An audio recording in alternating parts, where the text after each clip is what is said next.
Channel R classes. So guys, आज का हमारा टॉपिक है halo alkanes and halo arenes. पहले हम लोग ये जानेंगे कि हैलो एल्केन का फॉर्मेशन हम लोग किस तरीके से करते हैं।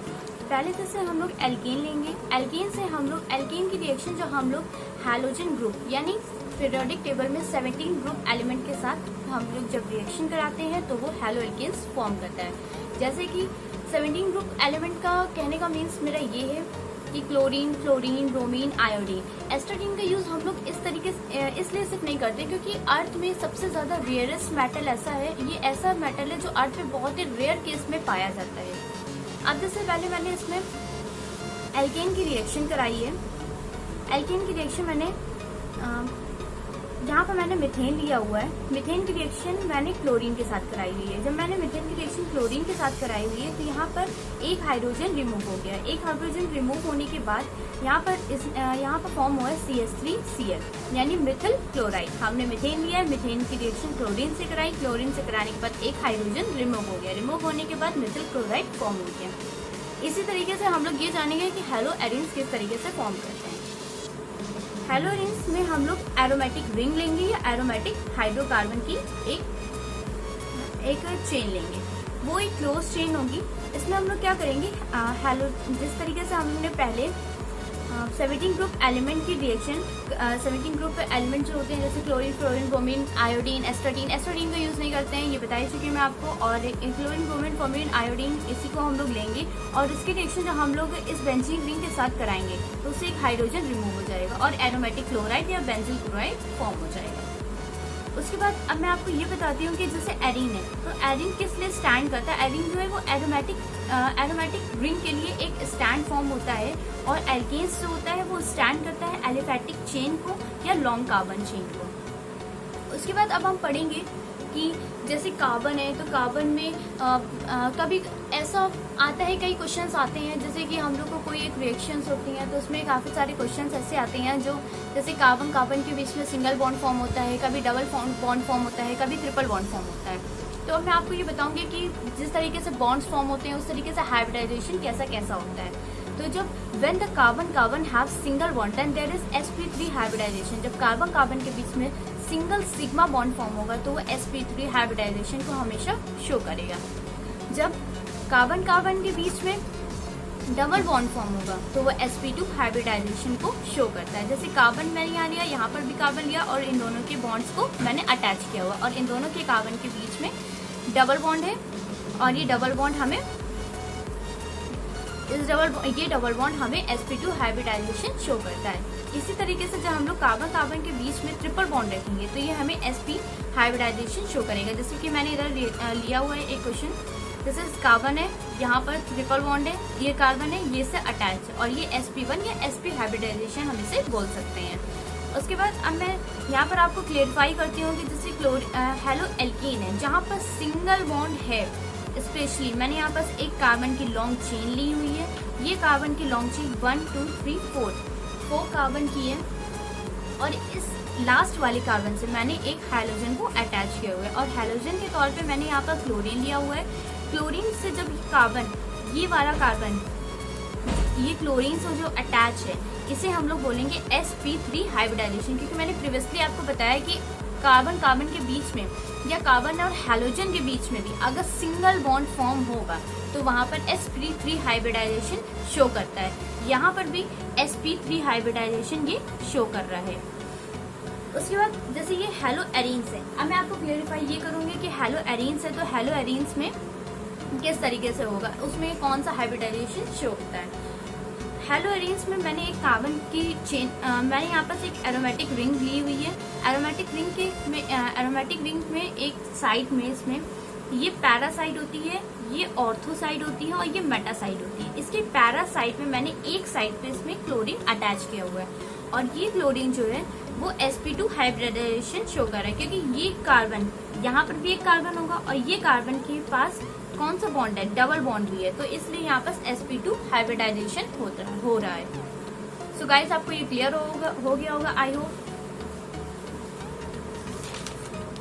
उसके बाद मैं आपको ये बताऊंगी कि हेलो एल्केन्स और हेलो एरीन्स के कई सारे क्लासिफिकेशन होते हैं, अलग अलग बेसिस पे होते हैं, तो वो किस तरीके से हम लोग करते हैं। सो गाइस, मैंने यहाँ पर जैसे क्लासिफाई करा हुआ है, classification of halo alkanes and halo arenes. मैंने यहाँ पर क्लासिफाई किया है on the basis of halogen attached. यहाँ पर हैलोजन अटैच्ड है, उस तरीके से मैंने वहाँ पर 3 पॉइंट्स मैंने इसमें लिए हुए इस बेस पर, जैसे मोनोहेलाइट्स, डाइहेलाइट्स एंड ट्राइहेलाइट्स। अब मैं आपको यहाँ पर ये क्लैरिफाई कर रही हूँ कि मोनोहेलाइट होते क्या है। मैंने अभी आपको सिर्फ नेम तो बता दिया है, लेकिन अब मैं आपको यहाँ पे ये क्लैरिफाई करूंगी कि होते क्या है। जैसे कि यहाँ पर मैंने कार्बन की एक चेन ली हुई है, मैंने छोटी सी एक चेन ली, आप चाहे तो इसे और भी लंबा कर सकते हैं या और भी कितने भी कार्बन से अटैच हो जाए, ठीक है। उसके बाद अगर किसी भी कार्बन चेन में एक हैलोजन अगर अटैच होता है तो उसे हम लोग बोलेंगे मोनोहेलाइट।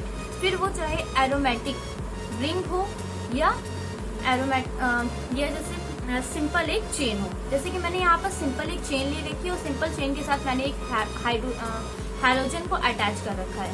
हाइड्रोजन को मैंने यहाँ अटैच करो तो ये मोनोहेलाइट फॉर्म होंगे। यहाँ पर मैंने बेंजीन रिंग में, यहाँ पर मैंने एक ये जैसे आपको दिख रही है इसमें कि मैंने एक बेंजीन रिंग ले रखी है और बेंजीन रिंग में मैंने एक साइड इस बार मैंने इसके ऑर्थो साइड पे क्लोरीन को अटैच किया हुआ है।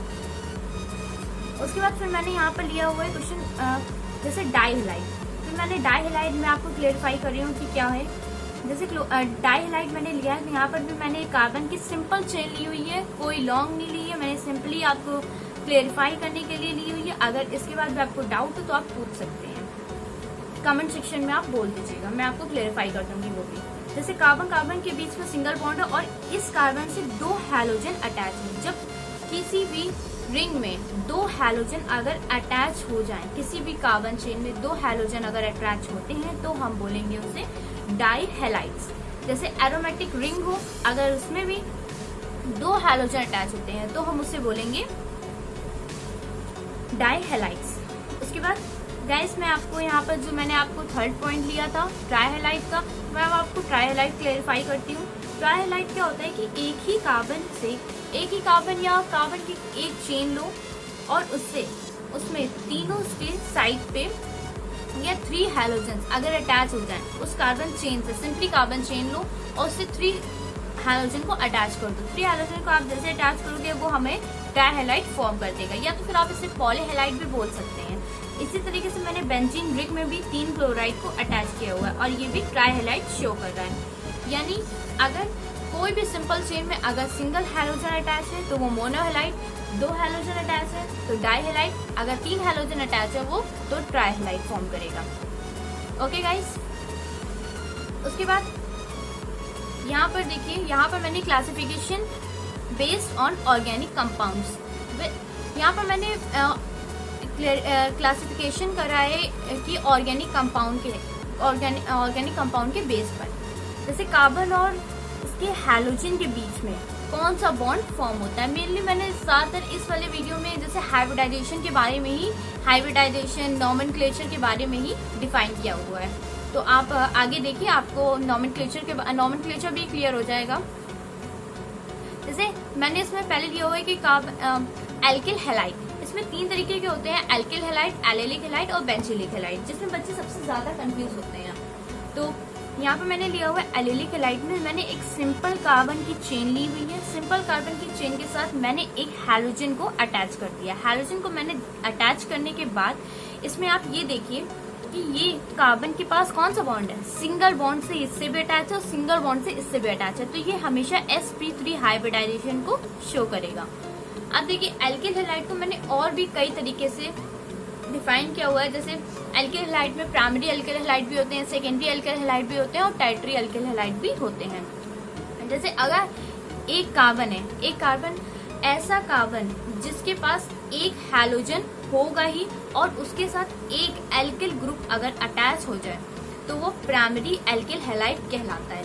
जैसे कि ये मैंने कार्बन लिया हुआ है, कार्बन के साथ एक हैलोजन को मैंने अटैच किया हुआ और इसकी 2 बॉन्ड के पास हाइड्रोजन है और एक बॉन्ड के पास उसके एल्किल है, यानी एक एल्किल ग्रुप है, यानी ये प्राइमरी एल्किल हैलाइड हो गया। वहीं पर R जो होता है वो स्टैंड करता है एल्किल ग्रुप के लिए, यानी कार्बन की कितनी भी लंबी चेन हो जाए हम लोग बस R अगर फॉर्म कर देंगे तो वहां पर यानी क्लेरिफाई हो गया है कि वो एक एल्किल ग्रुप अटैच है उससे। अब जैसे मैंने यहाँ पर लिया हुआ है सेकेंडरी एल्किल हैलाइड को मैंने यहाँ डिफाइन किया हुआ है। जैसे मैंने ये कार्बन लिया है, कार्बन के एक साइड मैंने हैलोजन को लिया और इसके दो साइड पे मैंने एल्किल ग्रुप को अटैच किया हुआ है। डैश का मतलब है यहाँ पर मैंने जैसे कि CH3 ले लिया है और यहाँ पर मैंने C2H5 ले लिया है, यानी अलग अलग मैंने ले लिया है। लेकिन आप सेम भी ले सकते हैं तो भी ये सेकेंडरी एल्किल हैलाइड ही कहलाएगा। उसके बाद जैसे कि यहाँ मैंने लिया है टर्शियरी एल्किल हैलाइड को यहाँ मैंने डिफाइन किया, यानी कार्बन की 3 बॉन्ड्स तो हमारे एल्किल से अटैच हो जाएंगे और एक बॉन्ड तो उसका ऑलरेडी हैलोजन ने ले रखा है, क्योंकि हम लोग पढ़ किस चीज के बारे में रहे हैं, हैलो एल्केन्स के बारे में, यानी हैलोजन इसमें अटैच है ऑलरेडी। हैलोजन हम लोग ने ग्रुप एक। उसके बाद फिर आएगा हमारा एलेलिक हैलाइड। एलेलिक हैलाइड होता क्या है? एलेलिक हैलाइड ये होता है कि जैसे हमारी एक कार्बन की लॉन्ग चेन होगी, कार्बन की मैंने एक लॉन्ग चेन ले रखी है। इसमें मैं आपको ये शो कर बताऊंगी कि जैसे जहां पर जरूरी नहीं है कि इस चीज के साथ ही, यानी हैलोजन के साथ जो कार्बन अटैच है वही sp3 हाइब्रिडाइजेशन शो कर रहा है, बल्कि हम पीछे वाले इस बॉन्ड को भी देखते हैं कि ये किस कार्बन के साथ अटैच है। अगर यहाँ पर डबल बॉन्ड होता तो ये sp2 हाइब्रिडाइजेशन शो करता, ये sp1 hybridisation show, sp3 hybridisation show नहीं करता।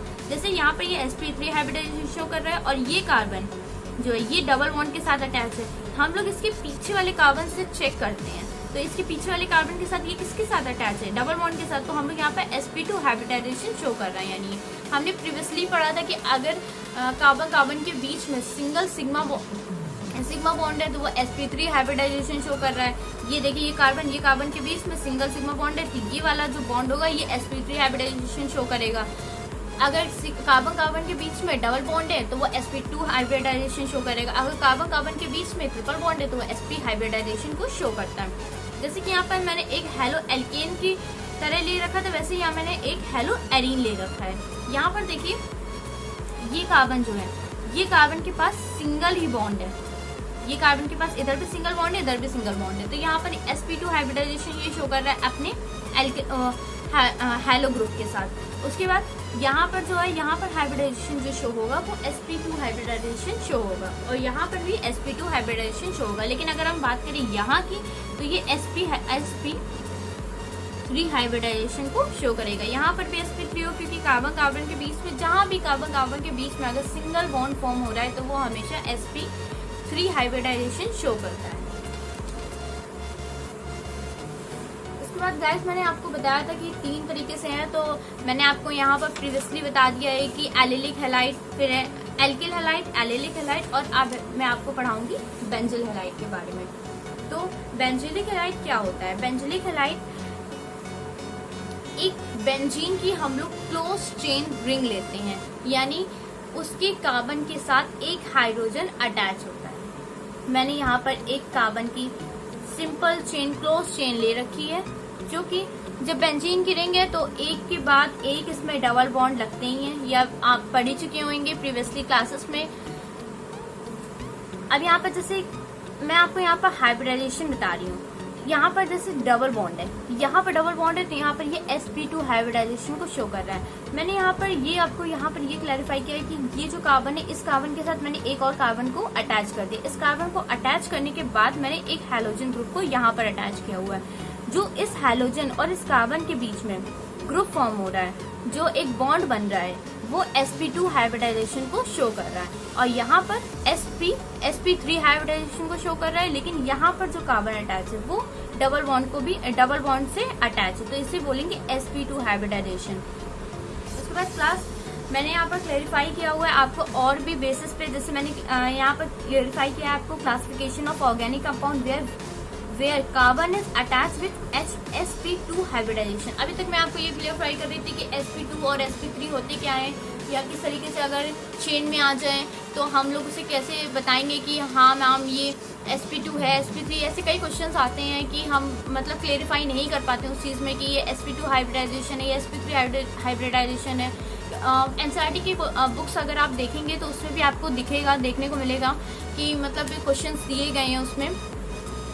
तो फिर अब मैं आपको ये समझा रही हूँ यहाँ पर कि sp2 हाइब्रिडाइजेशन। यहाँ पर मैंने दो तरीके से लिया हुआ है, एरिल हैलाइड और वेनिलिक हैलाइड। एरिल हैलाइड मैं पहले आपको क्लेरिफाई करूंगी, उसके बाद मैं आपको वेनिलिक हैलाइड को क्लेरिफाई करूंगी। यहाँ पर मैंने बेंजीन की एक क्लोज चेन रिंग ले रखी है और उसके एक कार्बन से मैंने एक हैलोजन को अटैच कर दिया है। मैंने जो इस हैलोजन से अटैच किया, इस कार्बन के पास डबल बॉन्ड है, तो ये sp2 हाइब्रिडाइजेशन शो कर रहा है। उसी तरीके से मैंने यहाँ पर लिया हुआ है बेंजीन की मैंने एक रिंग ली और बेंजीन की एक रिंग के ऊपर साइड यानी इसके ये होता है पैरासाइड, ये पैरासाइड पे मैंने यहाँ पर मिथिल ग्रुप को अटैच कर दिया, यानी एक एल्किल ग्रुप को अटैच करा है। एल्किल ग्रुप को अटैच करा जिसकी वजह से इसका नाम क्या हो गया, टॉलिन। ओके क्लास, टॉलिन इसका नाम हो गया। फिर मैंने इसकी ये होता है इसका मेटासाइड पे मैंने एक इसकी हैलोजन को अटैच कर दिया। हैलोजन को अटैच करने के बाद इसमें जो बॉन्ड फॉर्म होगा, इसमें जो हाइब्रिडाइजेशन शो करेगा वो sp2 हाइब्रिडाइजेशन होगा। उसके बाद वेनिलिक हैलाइड होता क्या है? वेनिलिक हैलाइड वो हैलाइड होते हैं जिसमें कार्बन के बीच में डबल बॉन्ड फॉर्म होते हैं। जैसे कि यहाँ पर मैंने एक रिंग ले रखी है, एक चेन ले रखी है कार्बन की इस चेन में देखिए यहाँ पर कार्बन के बीच में डबल बॉन्ड है और इस कार्बन के साथ एक हैलोजन अटैच है। एक हैलोजन अटैच है और इस कार्बन के पास कैसा बॉन्ड है, डबल बॉन्ड है। तो यहाँ पर क्या हो रहा है, यहाँ पर sp2 हाइब्रिडाइजेशन शो हो रहा है। उसके बाद यहाँ पर एक और मैंने कार्बन की एक क्लोज चेन रखी है और यहाँ पर मैंने बेंजीन नहीं लिया है, यहाँ पर मैंने सिर्फ एक क्लोज चेन ली है। इसे हम लोग साइक्लो बोलते हैं। जब कोई भी क्लोज चेन में आ जाता है, जैसे कोई भी है ऐसे है, ये इस तरीके से फॉर्म होता है। उसके बाद अब यहाँ पर जैसे यहाँ पर कार्बन है, यहाँ पर कार्बन है, यहाँ है, यहाँ, ये कितने कार्बन हो गए, 1 2 3 4 5 6 कार्बन हो गए। तो फिर हम लोग इसे बोलेंगे साइक्लोहेक्सेन। यहाँ पर क्योंकि सिंगल बॉन्ड है हर जगह पे, तो ये हो गया, इसका नाम हो गया साइक्लोहेक्सेन। अब क्लास यहाँ पर साइक्लोहेक्सेन कंप्लीट हो गया। उसके बाद फिर मैं आपको अब ये वाला फिगर क्लेरिफाई करती हूँ कि मैंने यहाँ पर किया क्या है। यहाँ पर देखिए कार्बन के बीच में डबल बॉन्ड है और इस डबल बॉन्ड में एक कार्बन के पास एक हैलोजन अटैच है और इस कार्बन के पास डबल बॉन्ड है। डबल बॉन्ड होने की वजह से यहाँ पर जो हाइब्रिडाइजेशन जो शो करेगा वो sp2 हाइब्रिडाइज होगा। क्लास आपको क्लेरिफाई हो रहा होगा अच्छी तरीके से यहाँ पर sp2 हाइब्रिडाइजेशन क्यों शो कर रहा है, क्योंकि मैं प्रीवियसली आपको बताती जा रही हूँ कि जहाँ कार्बन के बीच में सिंगल बॉन्ड वहाँ पर sp3, जहाँ पर डबल बॉन्ड वहाँ पर sp2 और जहाँ पर ट्रिपल बॉन्ड वहाँ पर sp हाइब्रिडाइजेशन शो करेगा। Thank you class. अब आगे का topic nomenclature of halo alkanes and halo arenes है, वो आपको नेक्स्ट वीडियो में मिलेगा।